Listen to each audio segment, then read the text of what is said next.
Warisan budaya lisan masih sangat dilestarikan di masyarakat Umbulsari, Kabupaten Jember. Salah satunya adalah sebuah petuah Madura, lakona lakoni, jelena jeleni, kenengena kenengi, yang dijadikan sebagai prinsip atau panduan dalam menjalani kehidupan sehari-hari.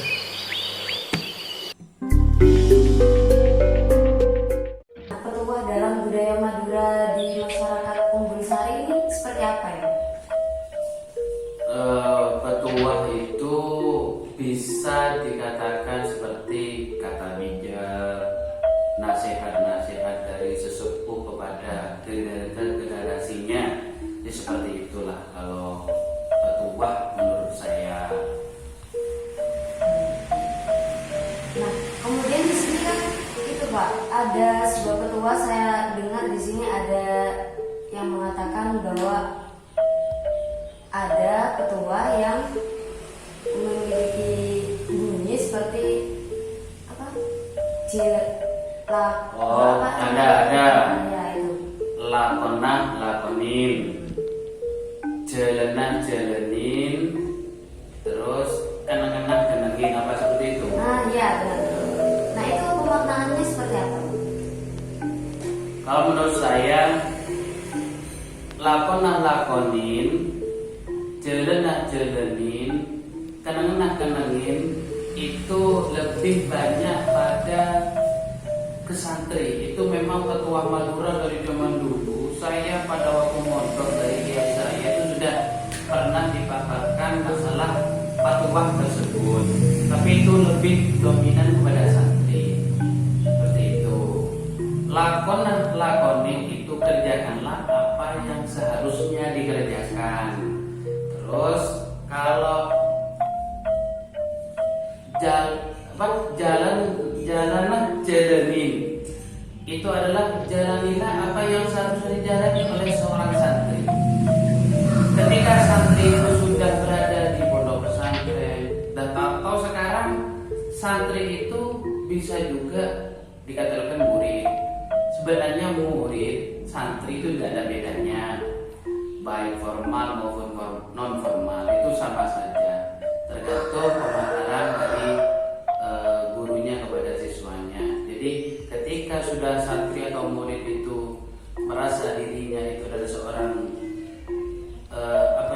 peserta didik, kalau sekarang itu kalau jalanin, jalanilah apa yang dijalani, yaitu adalah sebuah petuah di mana santri itu ya apa tugasnya santri itu sendiri, biar nanti apa yang dikerjakannya bisa ditanggungjawabkan nantinya kepada pendidiknya atau gurunya atau ustadznya. Kenengin itu adalah tempatilah apa yang seharusnya ditempati. Masa santri yang memang notabene itu adalah talabul ilmi di pondok pesantren, di majelis-majelis taklim, itu masa tidak sama dengan yang bukan santri atau bukan siswa atau murid. Kan harus ada tempatnya masing-masing. Buat musaikin ala mahallihi, seperti tempatilah sesuatu yang memang harus ditempati. Contohnya seperti sampah itu adalah harus dibuang pada tempatnya. Ya masa harus diserahkan, kan sama dengan kedudukan seorang pelajar, harus berada di porsinya masing-masing. Menurut saya seperti itu. Nah, kalau dari siapa yang memberikan atau yang memang bisa dikatakan dapat memberikan petuah tersebut, apakah ada kriterianya gitu? Untuk menyampaikan petuah-petuah tersebut, kalau di dalam pondok pesantren itu bisa dari ustadz-ustadznya, gus-gusnya atau lora. Kalau orang Madura dia lora.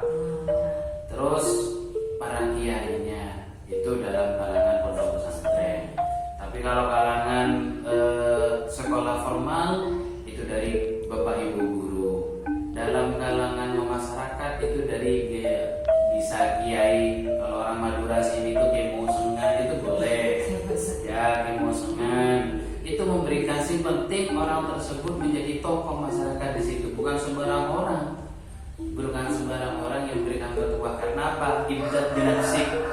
Orang itu kan harus mengawali pada dirinya sendiri untuk melakukan hal-hal yang benar, baru orang tersebut bisa memberikan contoh pada orang lain. Kalau masih belum bisa memberikan contoh pada orang lain, ya benahi dulu diri kita. Mungkin seperti itu.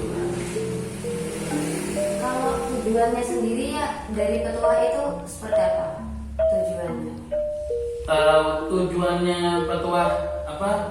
Lakonin, jalanin, kenangan-kenangin itu sebenarnya tujuannya itu membenahi diri, bisa menempatkan pada diri kita itu pada yang memang tempatnya. Ya masa seorang santri pas pergi ke perjudian ini nggak pantas.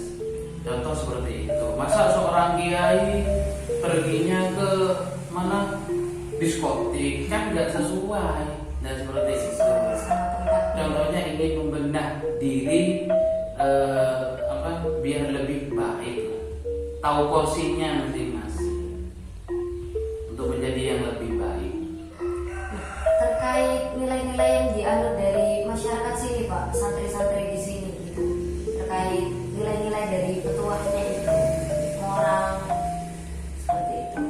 Kalau nilai moral bagi santri di sini itu adalah melatih pada semua santriwati yang ada di sini itu untuk apa? Untuk bisa menjadi lebih baik, bisa untuk contohnya seperti ini. Kan di kitab Ta'limut Ta'lim itu kan ada Ta'dibul Ilmi wa Ta'dibul Ustad. Harus bisa ini dulu, karena apa? Ketika sudah mempelajari sebuah ilmu dan tahu porsinya santri tersebut, maka santri itu harus yang pertama itu adalah adab tata krama. Karena apa? Adabun fawqal ilmi. Tata krama itu ada di atas ilmu. Nah, kemudian bagaimana Pak cara membedakan petua yang sudah dikatakan tadi, yakni petua lakoni, jalani, kemudian apa tadi? Kenangan itu yang membedakan dengan petua-petua lain seperti itu. Kalau menurut saya spesifik ya. Iya. Kalau spesifik dari petua Madura yang memang dari dulu itu sangat masyhur, seperti tadi apa? Lakoni, jalani, kenangan itu lebih spesifik kepada santri. Sebenarnya banyak petua-petua yang memang dulu saya ketemu dari pondok pesantren sudah sama kiai saya itu sudah disampaikan. Contoh seperti di dalam keluarga, apa itu namanya, menteci orang laki, pelaki ongguan, orang bini ongguan. Maksudnya apa? Mana orang laki ya? Ketika berada di dalam keluarga, sing tangan seperti contoh pelaki ongguan, bini ongguan. Kalau seorang laki-laki sudah menjadi kepala keluarga itu, maka harus dia sanggup untuk menafkahi keluarganya seperti istri dan anaknya. Jadi sang istri juga seperti contoh menjadi bini ongguan. Maksudnya apa? Kalau sudah seorang perempuan menjadi istrinya seseorang, maka istrinya itu harus takdim kepada suaminya. Meskipun nanti kok kayak bertentangan di dalam hatinya, sing penting apa-apa perintahnya suami itu tidak keluar dari norma-norma agama Islam. Nah, mungkin secara singkatnya Pak, bagaimana gitu upaya melestarikan, kan di sini masyarakat juga banyak yang masyarakat modern, generasi muda saat ini kan juga banyak di lingkungan sini. Nah, cara untuk melestarikan atau memberikan arahan kepada anak-anak itu seperti apa? Contohnya kalau memang pepatah atau ketua Madura itu memang dari dulu, dan sekarang memang istilahnya zamannya kan sudah zaman modern, banyak anak-anak yang sekarang pakai Kalau menurut saya pendekatan kepada terutama anak itu adalah dengan apa ya, kita personal lah, harus mendekati atau PDKT kepada anak tersebut, menjalani kenapa kok seperti ini. Kalau memang pada waktunya ngaji, ayo ngaji, gak boleh bolos, seperti itu harus ada pendekatan. Kalau bukan kita lagi, siapa lagi? Itu terutama kepada tokoh yang memang ucapan-ucapannya tersebut itu diambil oleh masyarakat di tempat situ. Ya tanda kutip, tokoh tersebut harus apa? Ketika memberikan petua atau memberikan nasihat pada orang lain, ya harus kita binafsi terlebih dahulu. Kalau kita sudah mulai diri kita, maka kita bisa memberikan contoh kepada orang lain. Jadi itu ya, memang manusia itu tidak ada yang sempurna. Manusia pasti akan melakukan yang namanya kesalahan. Tapi dengan adanya kesalahan kita bisa belajar. Kesalahan pertama, kedua mungkin tidak akan mempunyai kesalahan lagi, kan seperti itu. Terus untuk penyampaian yang selanjutnya itu adalah bisa dengan majelis taklim, seperti muslimat kita menyampaikan ke ibu-ibu muslimat atau fatayat. Nah itu bisa apa nantinya ketika penceramah itu tidak memberikan masukan kepada para jamaah, itu bisa nantinya menyampaikan kepada anaknya petua-petua tersebut. Nah, mungkin ada cerita atau pengalaman dari jenengan terkait petua yang mengatakan lakoni jelena kenangan dari lingkungan masyarakat sini atau santri seperti itu, Pak. Ada dulu ada salah satu santri, malah satu angkatannya itu sudah keluar semua, sudah ada yang kerja, ada yang nikah, itu tetap ada tetap ngaji karena memang satu ada faktor dukungan dari orang tua. Ya memang menerapkan apa pepatah Madura tersebut.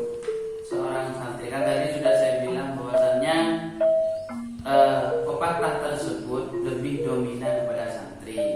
Jadi saya sampaikan ke anak tersebut, lakoni. Ketika dia tidak ada apa yang dikerjakan, dia merasa dirinya menjadi santri, dia mengerjakan apa yang dia kerjakan sebagai santri.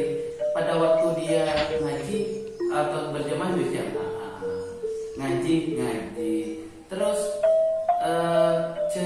jalani, dia akan menjalani apa yang memang seharusnya dijalani oleh seorang santri. Ketika dia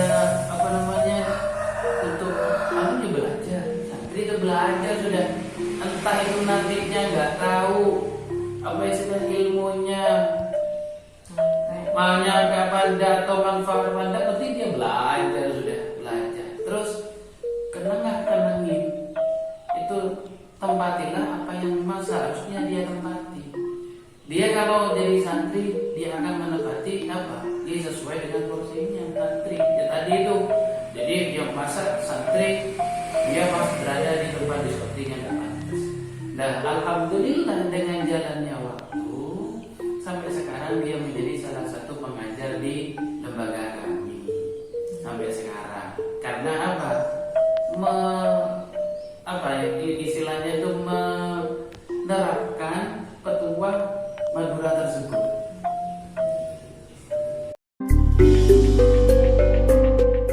Perjalanan seorang santri itu tidak instan kayak mie sedap, gitu. Kalau mie sedap enak, kita sajikan, kita rebus, bumbunya selesai kita santap.